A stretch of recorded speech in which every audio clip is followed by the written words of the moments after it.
గజం భూమి 13,500 రూపాయలతో 151 గజాల భూమి 20 లక్షలు మాత్రమే. నమస్తే, వెల్కమ్ టు సుమన్ టీవీ.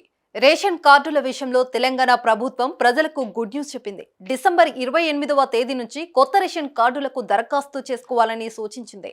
కేవలం కొత్త రేషన్ కార్డులకు దరఖాస్తులు చేసుకోవటం మాత్రమే కాదు, ఇప్పటికే మీ దగ్గర ఉన్న రేషన్ కార్డులో ఏవైనా మార్పులు కావాలన్నా ఇప్పుడు సరి చేసుకునే వీలు కల్పిస్తుంది.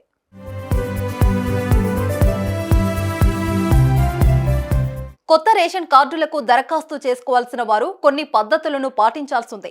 రేషన్ కార్డు దరఖాస్తుకు కావలసిన కాగితాలను తీసుకెళ్లి మీకు సమీపంలో ఉన్న మీ సేవ కేంద్రాల్లో దరఖాస్తు చేసుకోవాలి. ఎవరైతే మీ సేవ కేంద్రాల్లో రేషన్ కార్డుల కోసం దరఖాస్తు చేసుకుంటారో వారి లిస్టుని తీసుకొచ్చి మీ ఊర్లో జరిగే గ్రామ సభలో, పట్టణాల్లో అయితే బస్తీ సభలో వెరిఫికేషన్ చేస్తారు. ఈ వెరిఫికేషన్ తర్వాత నిజంగా అర్హులైన వారందరికీ కొత్త రేషన్ కార్డులు జారీ చేస్తారు. మీరు దరఖాస్తు చేసుకునే రేషన్ కార్డుకు చాలా ప్రయోజనాలున్నాయి. కేవలం రేషన్ సరుకులు మాత్రమే కాదు, ఆ రేషన్ కార్డు ఆధారంగానే మీకు ఆరోగ్యశ్రీ కార్డు కూడా లభిస్తుంది. ఎవరికైతే తెల్ల రేషన్ కార్డు ఉంటుందో వారికి ప్రభుత్వ లేదా ప్రైవేట్ ఆసుపత్రుల్లో ఉచిత చికిత్స కోసం ఆరోగ్యశ్రీ కార్డు కూడా అందజేస్తారు. రేషన్ కార్డు లేకపోవడంతో చాలా మంది నిరుపేదలు ఈ ఆరోగ్యశ్రీ బెనిఫిట్ ను పొందలేకపోతున్నారు.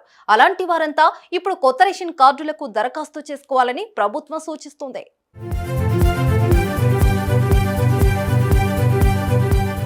కొత్త రేషన్ కార్డులు మాత్రమే కాదు, పాత రేషన్ కార్డులో మార్పులు కావలసిన వాళ్ళు కూడా ఈ అవకాశాన్ని వాడుకోవచ్చు.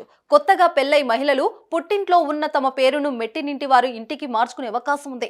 మీ పాత కార్డుల్లో మీ పిల్లల పేర్లను కూడా చేర్చే అవకాశం కల్పిస్తున్నారు. తెలంగాణ రాష్ట్రం ఏర్పడిన తర్వాత మొత్తం 6,47,297 కొత్త రేషన్ కార్డులు జారీ చేసినట్లు అధికార గణాంకాలు చెబుతున్నాయి.